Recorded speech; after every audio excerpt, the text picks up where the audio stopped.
Hey everyone, and welcome back to Schneid's 15. This is part 2 of fixing up the 56. With lack of motivation from my broken ankle, I skipped a lot of filming, but we're going to compile everything together and show you how we got to here. The truck now runs and drives, well, not runs and drives, now does this.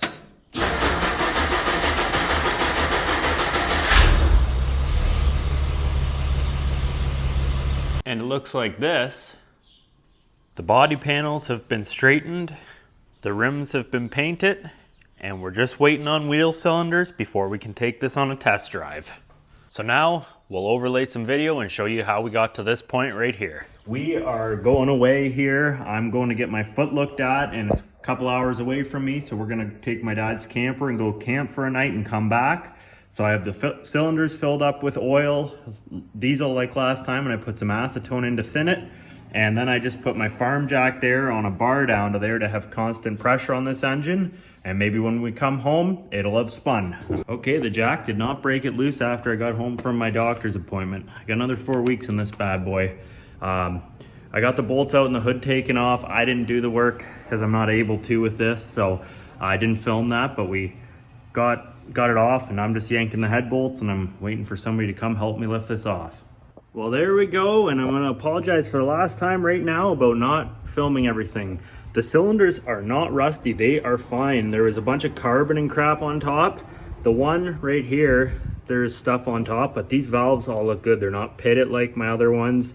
We'll get to cleaning it up. I know it looks really bad right now, but I think what has been our savior here is there's a big layer of carbon on here, and that's what a lot of this is, and it should clean up really good. Got the transmission fluid in there. Looks like it's went down a couple cylinders, so that's good. And what I do is I just heat it up with the heat gun. It makes it really thin, works it down to those rings, and we're hopefully gonna be unseized. In the meantime, we're gonna get to putting our emblems back on and getting this nice cover on. I was just about to say how much I love these. It says Fremont Auto. I'm pretty sure last time it said something different. They look really pretty well identical. The last one had these long straps that would tighten right up, and they were really nice. The cover feels the same, but now all I got is these, and that's gonna suck to tie it all on, but it is what it is. Yank the intake, and the head obviously is off there, but all it was, one stuck piston right there. I'm getting it out. I'll show you what I'm doing. And we're gonna be back to reassembly. Everything looks amazing in here. Probably give it a quick hone for the rust, but everything looks just amazing. So, what we're doing, thought I'd show you. To get this last one out, I pushed it down into the bore, and now I'm just going like this. You can see the truck coming up. I've already cleaned the bore with a wire wheel so the rings won't get caught on anything. Whew. She's tight there though. Okay, well, let's start cleaning up this engine. I did get them all out. Our rings all look good. None are broke like the last engine. A bunch of them are stuck, so that would have impeded on our compression significantly, but you know, I do believe the story of that it was rebuilt not long ago because all the bearings look good. Yeah, so we're just gonna start cleaning up stuff and cleaning up my mess that I've made underneath here of all the crap coming out of the engine. And I've ordered an oil pan gasket, so we're gonna get one of those, and I got some intake and exhaust to clean up here, and we're gonna see how many valves we gotta redo. Springs are popped, and we got a few stuck valves. I'm gonna work on getting them pulled, and I just lubricated them all, and we'll see what we can do to get them out. Everything looks well except this one valve. The seat is nice though, but the valve is just very rusty, so can't beat that. They were definitely ground, and I'm gonna touch them up again before we put it back together and I clean everything. Bit more progress. What I was doing was pulling the valves up, and I broke one. So this is what I'm doing.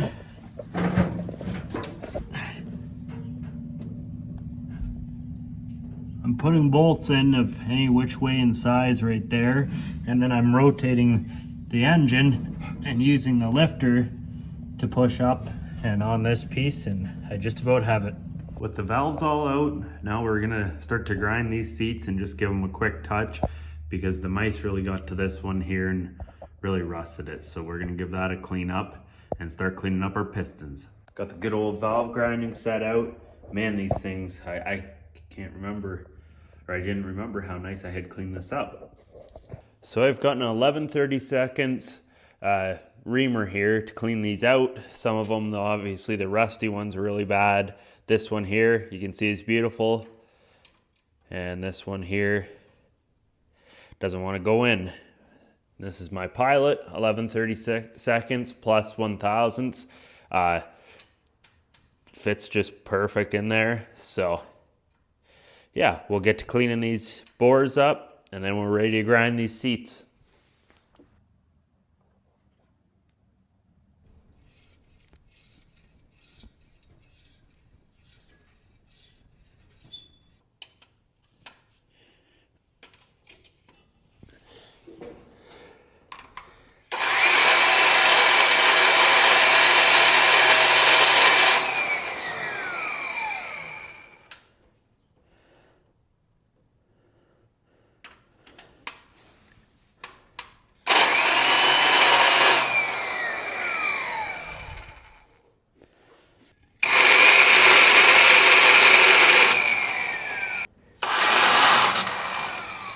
Well, that last one went really well.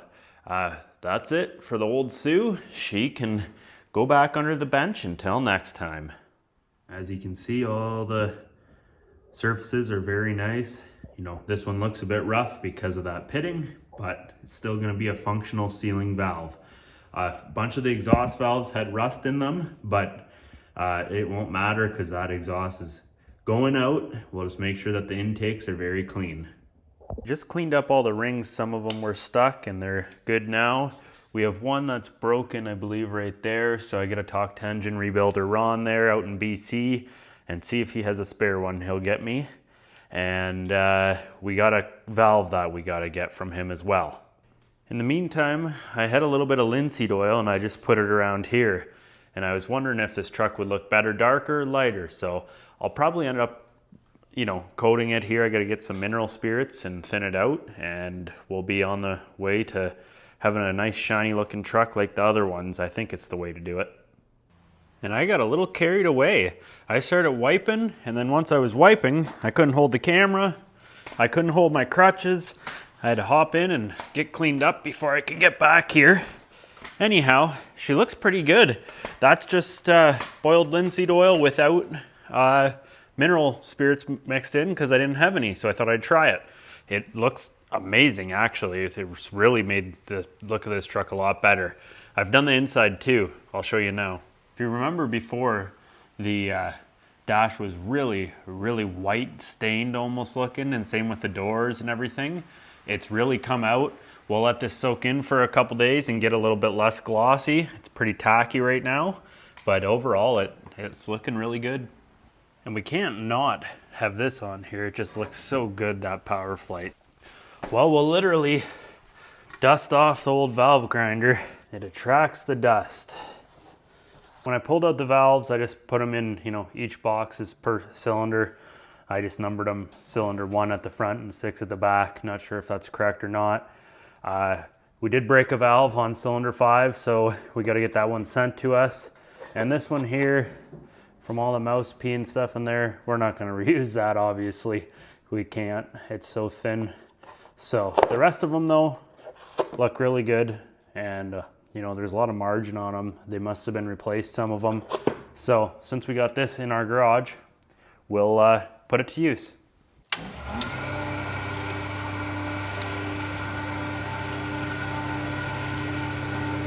See if we got coolant now. There we go.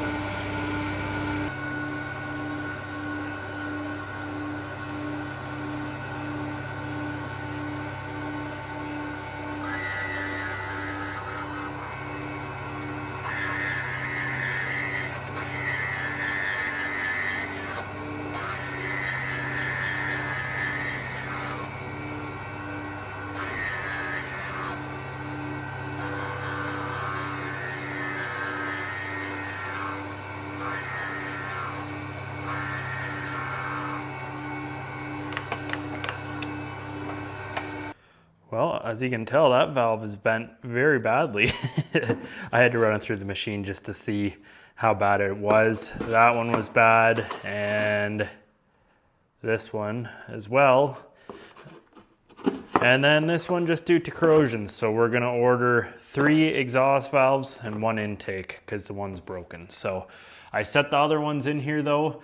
They slide in and out just beautiful. I reamed the bores. So now we're ready to just give those cylinders a quick hone and put our pistons in. We can put in 5 of them, and one has a set of broken rings, or 1 broken ring. So we're gonna have to wait for the valves and piston to come, but we can get most of the way there. I gave the cylinders just a quick hone just to clean them up there. The pistons look really good. Of course, they are used or had to be unseized, whatever. I got to clean them up a bit more. But with a fresh hone, this engine may have never been worked in properly. And I'm thinking that it may have had a bit more hours on it than I'm promised. You know, just rebuilt is just rebuilt. That means a lot of different things. It could have been within a year, could have been within 2 days. Anyways, the cylinders look really good. There was a scratch in a couple of them, but I got them cleaned up. They look really nice. So we're just gonna clean up these pistons, and at least these rings, if they were never seated, that honing will work them into this bore, hopefully.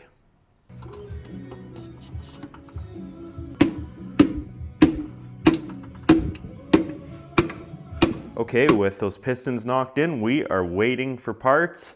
We'll wait for those valves and stuff to come. I've cleaned this up. I got these brushes off of Temu I use in my Dremel here, and I normally don't use the Temu website, but for the price of them, you can't beat it. $12 for 30 versus $12 for 2 of them in the store, and it's the same Chinese crap.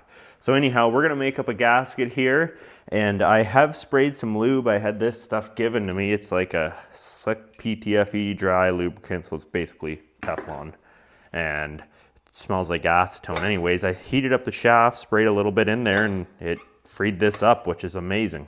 So we're gonna make up a gasket. Our carb will be done, and I just got this in the mail. We're gonna throw that on because I have had 0 luck ever with these master cylinders with honing them out. They're still usually pitted right where the cup last sat in there, and you can't hone it out, they leak. Just buy a new one, it's $100. Okay, with the master cylinder out, I thought I'd tell you guys why I like these better. And the reason is, with these replacement ones and what Dodge or Chrysler had done in different models, I noticed this. You can just go like this. And these in the floorboards, your circle that's in there to access is always about halfway over the hole. So they come like this, and I just flip it like this, and then your hole lines up perfect, and it's really easy to fit to put the brake fluid in.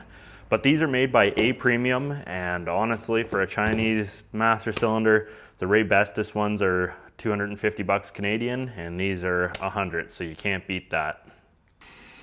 Okay, so I just had a hand getting the back of this truck drop down here, and I've pulled off the shoes, or flipped them over, just pulled the springs, and now we got to get these out. There is still fluid in here, so I'm hoping to just be able to put air pressure to these. I'm going to clean them out with my Dremel first, and then we can push them out and put some new cups in, and hopefully we're good to go. Well, I pulled these off, honed them out quick, and put the rubbers back in. They all looked in good shape. We're going to throw these 2 springs back on and throw it together. I can't get the brake pads locally, so we'll just throw it on like this for now, and we'll take them back off and put on new shoes when we can get them. We just slid on hub number 2 for now, and we have moved to the inside. I've just been battling with these ropes. Got this all done up pretty good. Fits nice and tight. 3 in a 0.5 mode here. The old interior sure got some color back, and man, I can't believe how rust-free this truck is. It's just amazing. After a bit of screwing around, I finally figured out my measurements in here and how to taper out the bedside for these inner fender wells. And that's, I guess, about when they started putting them on trucks, because the 41 and the 54 didn't have any of that. Could be because it's a long bed, I don't know. I think it's just a different bed design. Anyhow, set the wood in, we got it over to here. I realized that a couple of my cross members were bent, so I pulled them out, and they just float in there anyways. One sits from there over, I gotta get a rubber pad, and the other one's just in front of that shock. So I need to straighten them without a shop press. We made one. So what I've done here, is I just put it from the frame there to there, and I'm just jacking up with the floor jack to straighten it. I just about got it. We'll do that to the next one and we'll be on our way. Well, anybody watching is gonna hate me. I got the head here, and here is the engine ready to go back together. I slapped the valves in, set them, and threw the head gasket on. We're gonna set the head on now and kind of get ready to throw the oil pan on and get this sucker buttoned up.